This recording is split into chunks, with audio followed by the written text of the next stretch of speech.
The Equity Work Group is here to talk personal pronouns and gender identity.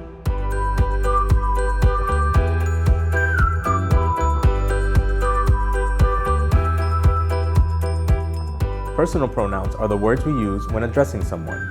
A lot of the time we don't even think about them. A gender pronoun is a personal pronoun that someone chooses to use for themselves, such as he, his, her, hers, they, them, or ze, zir. Using the right pronoun is key to addressing someone with respect.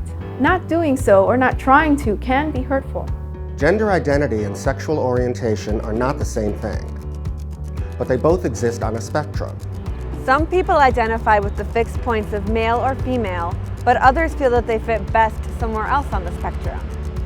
Gender non-binary is a term used for someone whose gender identity or gender expression falls outside the category typically associated with man and woman.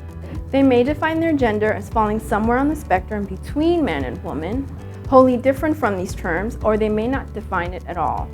Here are some additional definitions to make things more clear. Cisgender is a term used for someone whose gender identity aligns with the sex they were assigned at birth. Transgender is an umbrella term for people whose gender identity and/or gender expression differs from what is typically associated with the sex they were assigned at birth.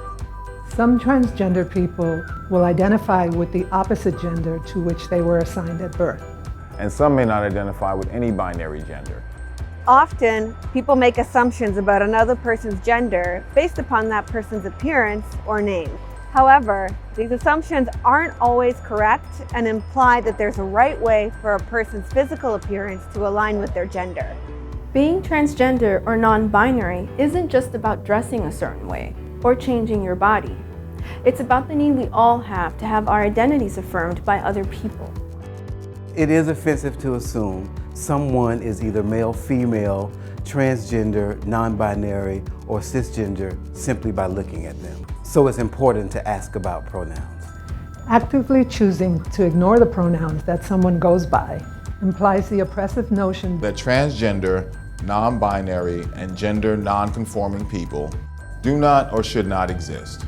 Asking people what pronouns they use sends a powerful message that will positively affect the culture of the DYCD workplace and set an example for our CBOs.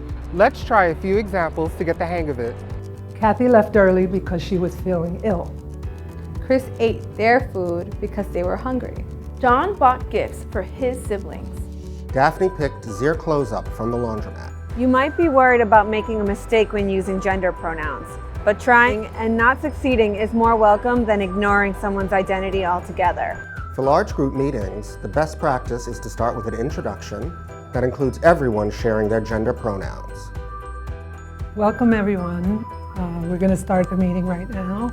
And before we start, I'd like everybody to go around the room and introduce yourselves and your name, your unit, and your personal pronouns. So I'll start as an example. My name is Anita Antonetti. I'm from the NAB Liaison Unit. And my pronouns are her and hers. In conversation, you can always quickly ask someone, I don't want to make any assumptions, so what gender pronouns do you use? Can you remind me of what your pronouns are?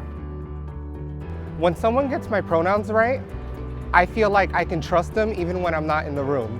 When someone gets my pronouns wrong, I feel like I'm alone in a crowded room. Using the wrong pronoun, regardless of intention, is called misgendering. If you accidentally misgendered someone, it's best to acknowledge your mistake, apologize, and continue the conversation with the correct pronouns. This is new for a lot of people, and it's totally understandable that it takes practice to get it right. But it really matters that you try. When in doubt, just use neutral pronouns like they, them, and theirs. Using the correct pronoun is a way to show respect and create an inclusive environment. It has the power to change the game and is a key step in creating a supportive culture. It can mean the world to someone to get it right. So let's do our best to actualize and embody the values of DYCD.